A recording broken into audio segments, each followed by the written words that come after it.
Doctor Akshay Yadav उर्फ गवाल वंशी सम्राट बात कर रहा हूँ। मेरी एक क्लाइंट है, फीमेल जातक है, जातिका। तो उनके साथ में ये ऊपरी बाधा वाला प्रॉब्लम हुआ है, मतलब हुआ था। तो उसको फिर मैंने ठीक कर दिया था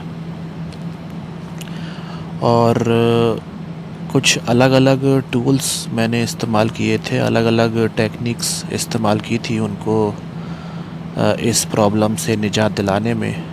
और जो वास्तु है उसका भी मैंने बहुत अच्छा इस्तेमाल किया था। बड़े पैमाने पर वास्तु का ही ज़्यादा रोल था वहाँ पर, जिसका मैंने इस्तेमाल किया था। लेकिन यहाँ पर आज मैं आपको ये बताऊंगा कि आखिर आप भी कैसे देख सकते हैं कि क्या किसी की कुंडली में ये तंत्र मंत्र या ब्लैक मैजिक, जादू टोना, नज़र दोष, ये सब चीज़ों का मतलब कि होने का, या वो क्या कभी जीवन में इन चीज़ों का शिकार होंगे क्या, ये योग कैसे देखा जाता है कुंडली में, वो मैं आज आपको बताऊंगा। तो इसको समझने की कोशिश करिएगा। असल में ये जो जातिका हैं, ये मेरे पास आई थी।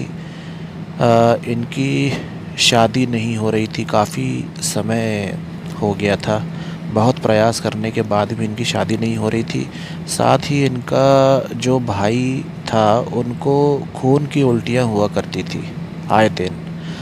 और इतने सारे टेस्ट करवा लिए, उसमें कुछ भी मतलब कि पकड़ में नहीं आ रहा था डॉक्टर्स को।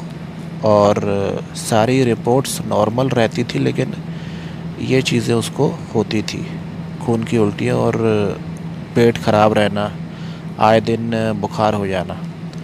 और साथ में इनके भाई की जो वाइफ है, मतलब इनकी भाभी हुई, तो वो 2-3 साल हो गए थे और प्रेग्नेंट ही नहीं हो पा रही थी। तो ये सारी चीज़ें थी। अब ये कैसे हुआ, क्या है, हम इनकी कुंडली से मैं आपको बताऊंगा, आप समझने की कोशिश करिएगा। हम इसको ऐसे देखेंगे। देखिए, सबसे पहले तो आप ये ध्यान में रखिए कि ये जो जितनी भी ऊपरी बाधा और ये सब ब्लैक मैजिक होता है, इसका सबसे ज़्यादा प्रबल जो कारक होता है वो राहु होता है। सबसे पहले नंबर पे मैं राहु को लेकर चलता हूँ, क्योंकि राहु ही है जो ऊपरी बाधा मतलब कि किसी को शिकार बनाता है।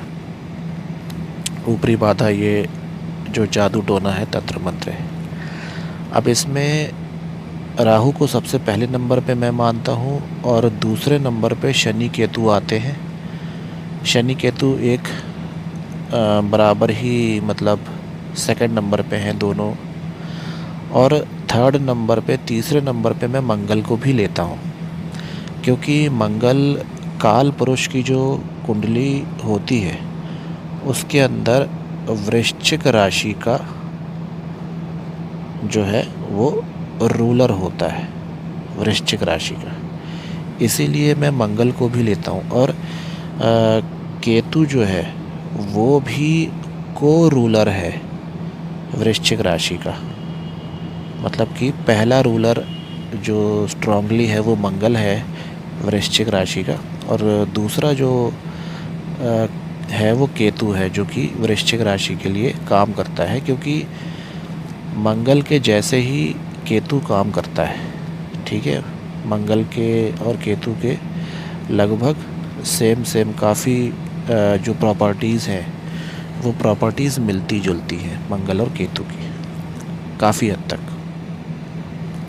अब इसमें सबसे पहले आपको यदि किसी की कुंडली में देखना है कि क्या किसी व्यक्ति के जीवन में ये प्रॉमिस है कि नहीं है कि उसको भूत प्रेत, ये ब्लैक मैजिक, ऊपरी बाधा, नज़र दोष, जादू टोना, ये सब उसके जीवन में लगेगा, उसको वो इसका शिकार होगा या नहीं होगा, वो योग है कि नहीं है वो कैसे देखेंगे? सबसे पहले आपने ध्यान देना है पहले घर पर, पहला घर और पहले घर के मालिक पर ध्यान देना है। फिर चौथे घर को देखना है और चौथे घर के मालिक को भी देखना है। फिर आपने देखना है शनि, केतु, राहु, मंगल, सूर्य और चंद्र। इन चीज़ों को देखना है कि क्या ये आपस में लिंक बनाते हैं, आपस में इनका संबंध बनता है क्या। तब जाके आप कंफर्म हो पाएंगे कि ये चीज़ पॉसिबल है या नहीं है। अब देखिए यहाँ पर जो लग्नेश है शनि, यहाँ पर वो चौथे भाव में गया और जो चतुर्थ भाव का जो स्वामी है मंगल, वो पहले भाव में गया। अब शनि और मंगल में एक्सचेंज है, तो यहाँ पर ये बता रहा है कि पहला घर और जो चौथा घर है ये कहीं ना कहीं मजबूत स्थिति में तो आ गए। और पहला घर हम इसलिए देख रहे हैं क्योंकि हमें ये देखना है कि ये जो जातिका है इसका शरीर इससे प्रभावित होगा तो वो इसको सहन कर पाएगा, मजबूती मिलेगी, या फिर इससे उसका अंत तो नहीं हो जाएगा वगैरह वगैरह। तो हमको पहले घर को और पहले घर के मालिक को इसलिए देखना ज़रूरी है। अब यहाँ पर कई लोग बोलेंगे कि जो मंगल है वो उच्च का है, लेकिन मेरे हिसाब से मंगल उच्च का होने के बाद भी मंगल अच्छे रिज़ल्ट नहीं देगा। उसका भी कारण है, क्यों? क्योंकि मंगल उच्च का है तो, लेकिन वो मेरे अनुसार वो रिज़ल्ट अच्छे नहीं देगा, क्योंकि मंगल जिस राशि में उच्च का हुआ है वो उसका जो मालिक है शनि वो नीच का हो गया। ठीक है, नीच का हो गया। मेष राशि के अंदर शनि नीच का हो जाता है तो वो नीच का हो गया, इसलिए मंगल अच्छे रिजल्ट नहीं देगा। अब यहाँ पर बात आती है कि जो शनि है, शनि केतु के साथ में है। दूसरा, शनि का जो राशि है, मतलब शनि जिस राशि में बैठा है उसका जो मालिक है, मतलब शनि नीच का हो गया तो मेष राशि का जो मालिक है वो यहाँ पे मंगल उच्च का हो गया। इसीलिए यहाँ पर शनि बलवान हुआ कहीं ना कहीं, और शनि अच्छे रिज़ल्ट देगा लेकिन मंगल अच्छे रिज़ल्ट नहीं देगा। लेकिन यहाँ पर भी जो शनि है वो केतु से पीड़ित हो रहा है। ठीक है, अब एक चीज़ और देखनी है कि इन केसेस में यहाँ पर आपने देखा कि जो चतुर्थ भाव है, ये चतुर्थ भाव होता है आपके मानसिक स्थिति को बताता है, मानसिक।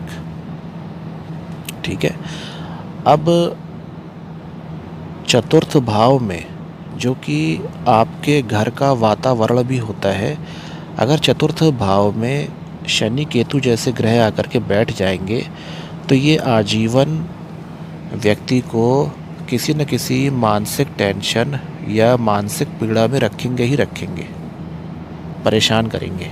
ठीक है, टेंशन में रहेगा व्यक्ति। अब यहाँ पर बात ये आती है कि ऐसे केसेस में हमें भगवान की ब्लेसिंग, एक भाग्य का सपोर्ट, जो भाग्य होता है, लक फैक्टर, उसका सपोर्ट और भगवान की ब्लेसिंग हमें आवश्यकता होती है। लेकिन वो भी यहाँ पर पीड़ित हो रही है। जो उसका कारक होता है भगवान की ब्लेसिंग का, जिसको डिवाइन एक सपोर्ट, डिवाइन ब्लेसिंग कहते हैं, वो है बृहस्पति, गुरु। अब यहाँ पर ये पीड़ा में कैसे आ रहा है, क्योंकि देखिए जो केतु है वो उल्टा चाल चलता है, तो केतु पीछे की तरफ जाएगा, मतलब गुरु को पीड़ित कर रहा है, पीछे जा रहा है, और जो गुरु है वो आगे आ रहा है।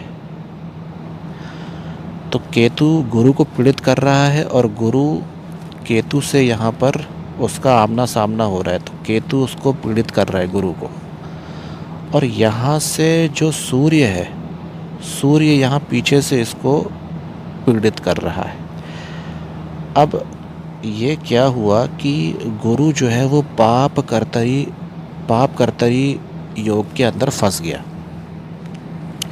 क्योंकि जो पाप कर्तरी है वो सूर्य और शनि केतु से बन रहा है, और सूर्य शनि केतु के बीच में बृहस्पति फंस गया। आप देख रहे हैं, इस चक्कर में यहाँ पे जो एक डिवाइन हेल्प मिलनी थी वो भी कमज़ोर हो गई, मतलब कि ये नहीं मिलेगी इसको, कहीं ना कहीं ये दिखा रहा है। यही वजह है कि ये 4-5 साल हो गए और इनकी शादी भी नहीं हो रही थी, क्योंकि शादी भी कहीं ना कहीं बृहस्पति के कंट्रोल में आती है। चलो वो तो अलग मैटर है, लेकिन अभी ये देख रहे हैं, ठीक है। अब आप ये देखिए, एक चीज़ और है कि यहाँ पर शनि की दृष्टि 10वीं दृष्टि जो है वो मंगल के ऊपर पड़ रही है, और मंगल की 4थी दृष्टि शनि के ऊपर पड़ रही है। दृष्टि के लिहाज से भी यहाँ पर एक एक्सचेंज बन रहा है और राशि वाइज भी बन रहा है, लेकिन फिर भी मैंने आपको ये बता दिया कि यहाँ पर शनि बलवान है और मंगल कमज़ोर है, मतलब कि मंगल अच्छे रिज़ल्ट नहीं देगा, शनि अच्छे रिज़ल्ट देगा। और इसी कारण से जो शनि अच्छे रिज़ल्ट दे रहा है, तो इसी कारण से इनका जो लग्नेश हुआ शनि वो मजबूत हुआ। इसका मतलब है इनका जो शरीर है, देह, वो बचेगा, उसको कहीं ना कहीं से हेल्प मिल जाएगी, वो बच जाएगा, ठीक है। अब यहाँ पर एक बात और है कि जैसे मंगल की दृष्टि होती है 4वीं, 7वीं, 8वीं, गुरु की दृष्टि होती है 5वीं, 7वीं, 9वीं, शनि की होती है 3री, 7वीं, 10वीं। लेकिन यहाँ पर अब मैं जो बताने जा रहा हूँ उसको आप ध्यान से सुनिएगा, और सिर्फ यही दृष्टियाँ हर ग्रह की लगानी है आपने, इसमें आप कंफ्यूज नहीं होइएगा। आपने हर ग्रह की सिर्फ और सिर्फ 5वीं, 7वीं और 9वीं, कौन सी, 5वीं, 7वीं और 9वीं दृष्टि ही लगानी है, और कोई दृष्टि नहीं लगानी। इर्रिस्पेक्टिव ऑफ कोई भी जो उनकी दृष्टियां हैं उससे अपने को कोई मतलब नहीं, लेकिन आपने हर ग्रह की 5वीं, 7वीं और 9वीं दृष्टि ही लगानी है, तब आपको रिज़ल्ट मिल जाएगा। ये प्रैक्टिकल एकदम मैं आपको बता रहा हूँ, आप इसको लगाएंगे किसी के में भी चार्ट में, कुंडली में, तो आपको रिज़ल्ट आ जाएगा, ठीक है। अब क्या हुआ कि जो शनि केतु है, देखिए ये जो जितनी भी ऊपरी बाधाएं ये होती हैं, ये लगती किसके ऊपर है, माइंड के ऊपर बहुत प्रभाव डालती है। जो आपका सब कॉन्शियस माइंड होता है उसके ऊपर बहुत प्रभाव डालती हैं, और जो सब कॉन्शियस माइंड होता है वो होता है चंद्र, ठीक है। तो इसका मतलब ये हुआ कि चंद्र का जो संबंध है वो यहाँ पर 5वीं दृष्टि के अनुसार शनि केतु से बना, और शनि केतु का संबंध 9वीं दृष्टि के अनुसार चंद्र से बन गया, ठीक है। तो आपका मतलब कि ये जो जातिका है, इनका मन के ऊपर, जो इनका मन था सब कॉन्शियस माइंड, उसके ऊपर कंट्रोल किसका आ गया, शनि और केतु जैसे ग्रह का आ गया। और मैं बार बार ये कह रहा हूँ कि सब कॉन्शियस माइंड को ही लेकर के चलना है, क्योंकि सब कॉन्शियस माइंड का बहुत अहम रोल है। इसके ऊपर मैं कभी विस्तार से और बताऊँगा कि आखिर सब कॉन्शियस माइंड के ही ऊपर क्यों ये भूत प्रेत और ये सब जो ब्लैक मैजिक का असर होता है, क्योंकि उसकी कुंजी ही है, वो वहीं से ही होता है। मैं बताऊंगा किसी और वीडियो में, अभी यहाँ चर्चा नहीं कर रहा। अच्छा, फिर उसके बाद में आप ये देखिए कि यहाँ पे राहु और सूर्य का संबंध बन गया। पांचवी दृष्टि गई सूर्य के ऊपर, सूर्य की नौवीं दृष्टि आई राहु के ऊपर। सूर्य और राहु का संबंध बन गया। सूर्य आपका आत्मा है, आत्मा और आत्म बल है सूर्य, सेल्फ कॉन्फिडेंस। तो जब सेल्फ कॉन्फिडेंस के ऊपर राहु की दृष्टि आई और राहु का संबंध बना, तो उसने ये बता दिया कि भाई इस व्यक्ति का आत्मबल भी कमज़ोर हो रहा है, सारे पॉइंट्स नेगेटिव आ रहे हैं। तो आपने ये जो जादू टोना और ये सब चीज़ें हैं, ब्लैक मैजिक, इसके लिए आपको क्या क्या देखना है? पहला घर और पहले घर के मालिक को देखना है कि वो मजबूत स्थिति में है कि नहीं, क्योंकि वो हमारा बॉडी है, देह, वो सुरक्षित रहेगा तभी तो सारी कहानी आगे चलेगी, तो वो देखना है। चौथा घर, चौथे घर का मालिक देखना है, क्योंकि वो हमारी मानसिक स्थिति को बताता है। फिर उसका जो कारक है चंद्र, उसको देखना है, और सूर्य को देखना है जो हमारा आत्मबल है। तो इनका संबंध, मतलब कि जो चंद्र का, खास तौर पे जो चंद्र है उसका संबंध शनि, केतु, राहु, मंगल, इन सब से नहीं आना चाहिए। यदि इनसे आएगा तो फिर संभावनाएं बन जाती हैं, और गुरु भी यहाँ पर पीड़ित हो रहा है, ये भी एक नेगेटिव पॉइंट आया है। तो इस तरीके से आप देख सकते हैं। और हाँ, एक बात और है कि यहाँ पर आप देखें कि राहु केतु का एक्सेस पॉइंट बना हुआ है शनि के साथ में। परस्पर दृष्टि भी हमेशा खैर रहती है, लेकिन शनि के साथ में जो राहु केतु का ये एक्सेस बन गया, इससे क्या हुआ कि ये जो, एक तो पहली बात ये है कि इनका ये जो फीमेल जातिका हैं ये मुस्लिम हैं, और इनके घर पर जिन्न का प्रकोप था, जिसको कि मैंने ठीक किया है। और वो मैं किसी और वीडियो में बताऊंगा कि कैसे, क्या उसके क्या पैरामीटर्स होते हैं, उसकी क्या टेक्निक है, या किन किन विद्याओं से उसको ठीक किया, कैसे क्या किया है, वो सब मैं बताऊंगा किसी और वीडियो में चर्चा करूंगा। अगर आप लोगों की मतलब मन हुआ, आप लोग का इच्छा हुई, तो मैं बताऊंगा। मैं ये कह रहा हूँ कि यहाँ पर जो राहु है, ये ख़ास तौर पर किसी भी प्रकार की जो मुस्लिम जो विद्याएं होती हैं उसको बहुत स्ट्रॉन्गली डिनोट करता है। आप देख रहे हैं कि राहु का जो प्रभाव है, राहु का प्रभाव यहाँ पर इनके चौथे घर पर भी कहीं ना कहीं आ रहा है।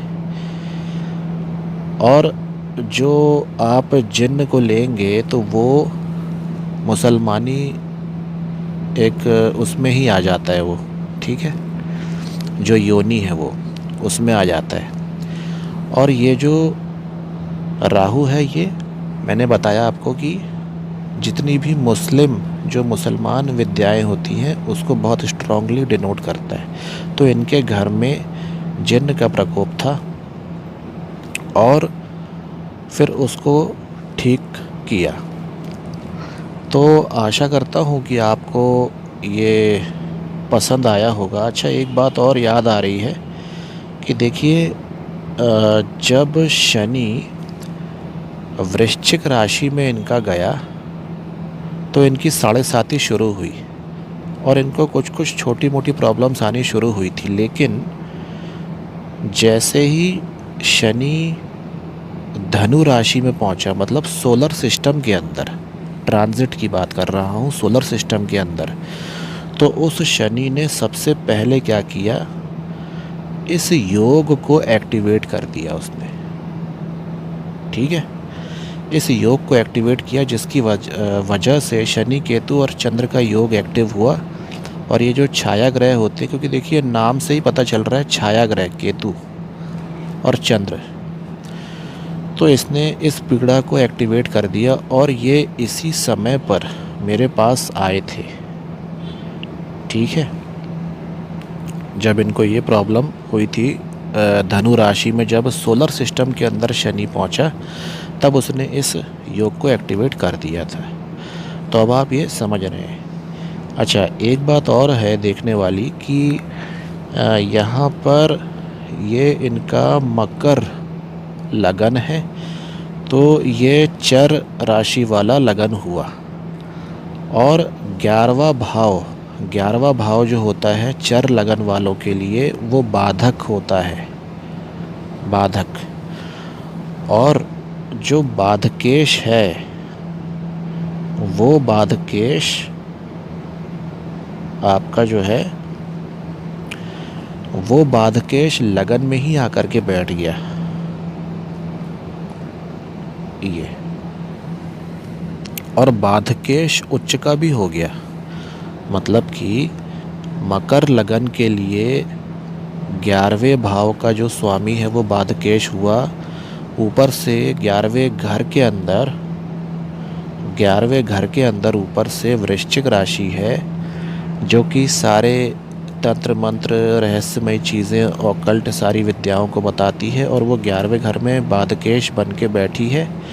और ऊपर से फिर वो जो मंगल है वृश्चिक का, वो लगन में आके उच्च का हो गया, मतलब कि बाधकेश को यहाँ पावर मिल गई है।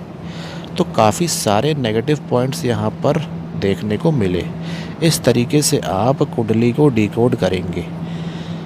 आप उस पुराने चीज़ों में नहीं जाइएगा कि ये उच्च का है तो बढ़िया रिज़ल्ट देगा, वो नीच का है तो ख़राब रिज़ल्ट देगा। ऐसे नहीं होता है, ठीक है। फिर ऐसे में आप कुछ का कुछ भविष्यवाणी करेंगे और फिर गलत होगा। और उसके बाद जब आप जड़ ही नहीं पकड़ पाएंगे तो जड़ पकड़े बिना आप फिर उपाय भी कैसे करेंगे, क्योंकि फिर उपाय भी नहीं लगेगा।